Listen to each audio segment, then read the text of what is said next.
अक्कू जी, सवाल मेरा बड़ा सिंपल सा है। इस बार बंगाल में क्या लोग बेखौफ निकलकर वोट कर पाएंगे? क्योंकि मेरा मानना यह है, हार जीत तो जो राजनीतिक पार्टी है वो सब चलती रहती है, लेकिन आज मुझे लगता है बंगाल के चुनाव का सबसे बड़ा सवाल यह है कि लोग बिना डर के निकल के, बिना खौफ के निकल के वोट कर पाएंगे। देखिए अशोक जी, सबसे पहले तो मैं एक सेंटेंस पहले जोड़ देता हूं कि 21 में राहुल गांधी ने बधाई इसलिए दी कि उनकी आस 24 थी कि 24 में भैया हमारा कुछ रास्ता बन जाए तो शायद दीदी के साथ में कुछ हो जाए, जबकि दिन खैर वो बात आई गई हो गई।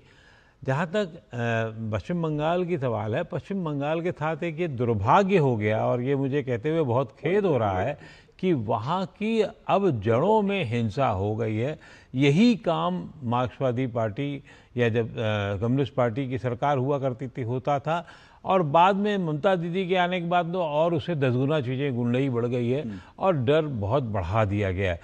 अगर ये डर पिछले चुनावों में भारतीय जनता पार्टी या उसके कार्यकर्ता उसको काबू कर लेते, उसके आगे बता देते, बताने में सफल हो जाते कि हम सरकार में आ रहे हैं और आप डरिए नहीं, आप वो हालात पैदा कर देते उनके कार्यकर्ता, तब स्थितियां दूसरी होती। आज भी कमोबेश वैसी ही स्थितियां हैं, अब थोड़ी सुधरी इसलिए हैं कि लगातार कुछ दिनों से गृह मंत्री हैं, उसके अलावा बहुत बुरा हाल हो चुका है, पब्लिक में भी ममता के खिलाफ में एक आवाज़ है।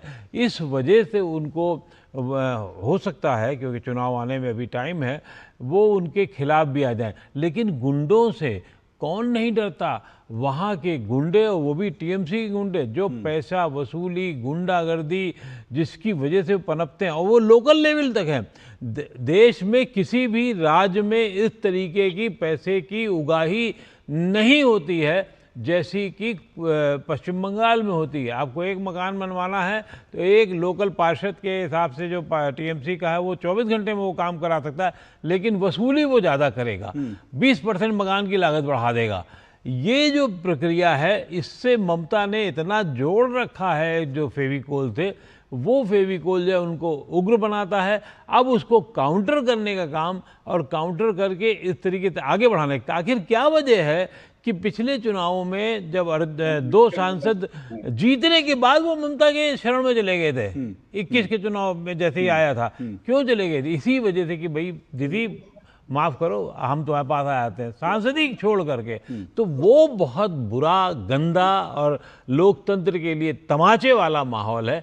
अब हमें देखना ये है कि क्या सरकार, हम केंद्र सरकार ऐसा कर पाती है, भारतीय जनता पार्टी ऐसा कर पाती है, केंद्रीय सुरक्षा बल के जो सदस्य हैं वो इतना माहौल बना पाते हैं कि लोगों में बेखौफ, वो बीजेपी के खिलाफ करें बहुत अच्छी बात है, लेकिन निकले तो निकले कर, मैं कह रहा हूं निकल ही नहीं, मूल सवाल निकलने की बात है। और अगर ये वोटिंग परसेंटेज केरल में हो सकता है, पौंडीचेरी में हो सकता है, ये अगर यहाँ पर केंद्रीय सुरक्षा बल करा दें कि 80%, 90%, तो